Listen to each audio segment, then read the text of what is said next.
Hello mga bata! Kamusta po kayo? Handa na po ba kayo para sa huling klase ng season na ito? Ang huling labanan?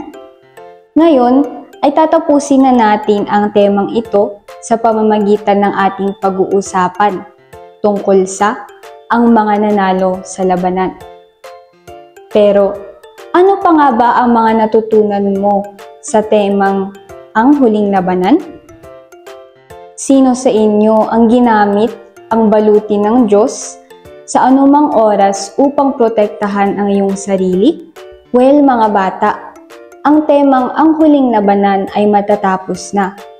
Pero ang laban natin dito sa mundo ay magpapatuloy at ito ay hanggang sa dumating ang Panginoong Hesus upang kunin tayo. Paano kung alalahanin muna natin ang lahat ng ating natutunan para hindi natin makalimutan kung paano maging malakas at matagumpay na sundalo sa hukbo ng Diyos?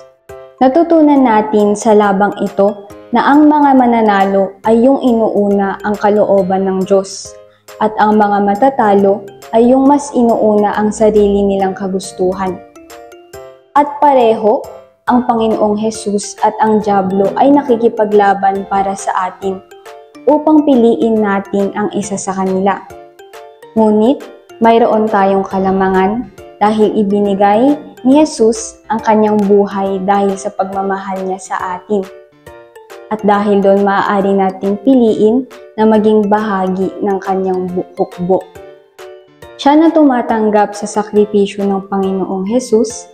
Pinipili siya bilang kanyang commander at maging isang malakas na sundalo na namamahala upang abutin ang dulo ng labanang ito. Gamit ang baluti ng Diyos, maaari nating ipagtanggol ang ating sarili at atakihin ang masama. Kung paanong ang mga sundalo ay may mga sandata upang ipagtanggol ang kanilang sarili, mayroon tayong baluti ng Diyos na kumpleto. Alalahanin natin. Pinoprotektahan tayo ng sinturon ng katotohanan mula sa pagkahulog sa mga bitag ng kasinungalingan dahil ang lumalakad sa katotohanan lamang ang maaaring makibahagi sa Diyos.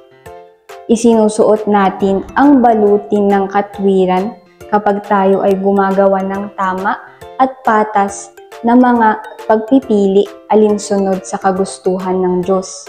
Nagsusuot tayo ng mga sandalyas ng paghahanda ng Ebanghelyo kapag tayo ay naninindigan sa salita ng Diyos at ipinapakita ang pag-ibig ng Diyos sa atin sa mga nagdurusa dahil sa kawalan ng kapayapaang nagmumula sa Diyos. Pinoprotektahan tayo ng kalasag ng pananampalataya mula sa mga masasamang sibat at palasok na inilalagay ng masama sa ating isipan. Ang helmet ay ang katiyakan ng kaligtasan. Pinoprotektahan niya ang ating isipan mula sa mga palasok ng masama na sinusubukang maglagay ng maling ideya sa atin. At sa huli, ang sandata ng Espiritu na ang salita ng Diyos na tinutulungan tayo upang ipagtanggol ang ating sarili, gayon din ang pag-atake sa ating kalaban, na hindi ang mga taong nananakit sa atin, ngunit ang masama na hindi natin nakikita at mapapagtagumpayan natin kapag pinamuhay ang salita ng Diyos. Upang maprotektahan ng ating sarili laban sa bitag ng masamang hukbo, kailangan nating maging mapagbantay upang bantayan ng ating kampo na siyang ating kaluluwa, na alerto sa lahat ng masasamang pag-atake laban sa atin.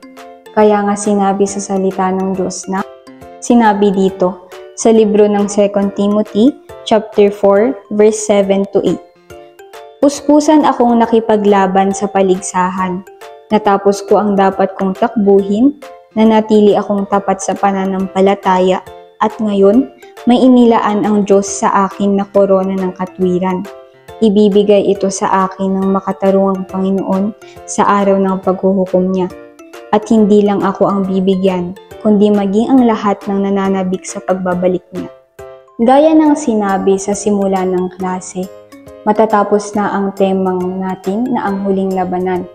Pero ang laban natin dito sa mundo ay matatapos lang kapag dumating na ang ating commander upang kuhain tayo. Ngayon, nasa bawat isa sa atin ang magpasya kung magiging isa tayong malakas na sundalo sa hukbo ng Diyos at tatanggap ng pinakamalaking gantimpala o isang mahinang sundalo na hahayaan ng kanilang sarili na talunin ng masama at mawala ang dakilang premyo. Ngayon ay mananalangin ako para sa mga gustong maging malakas na sundalong isusuot ang baluti ng Diyos upang manalo sa labanang ito.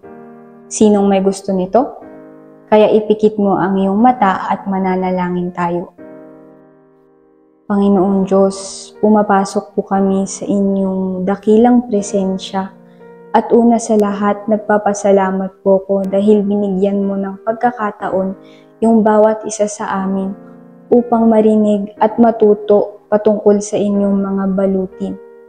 Aking Diyos, hinihiling ko po na sa araw-araw naming labanan sa mundo na ito ay kami ay yung sundalo na parte ng hukbo mo. Kami yung sundalo na sinusuot ang iyong balutin araw-araw. Panginoon Diyos, isuot niyo po ito sa amin upang hindi po kami madaig ng ating kalaban.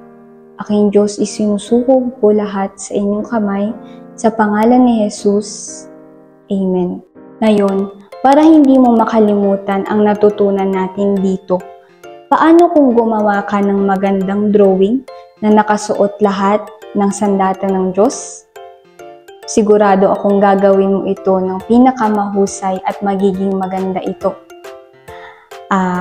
Nag-enjoy akong makasama kayo sa huling season na ito, ang huling labanan. Siguro hindi mo alam ang pinakamahalagang parte. Ang susunod na season ay hindi mo dapat palagpasin at ang mga matututunan natin sa susunod na quarter. Magiging maganda ito. Kung ako sa inyo, wala akong palalampasin na klase. Hihintayin kita dito. Nagkasundo na tayo Hanggang sa susunod na ating pag-uusapan sa panibagong season dito sa CBC na may temang Hindi Mayayanig, Pagbuo ng Isang Gawain sa Akin. Pagpalain kayo ng Diyos. Hanggang sa susunod. Paalam mga bata!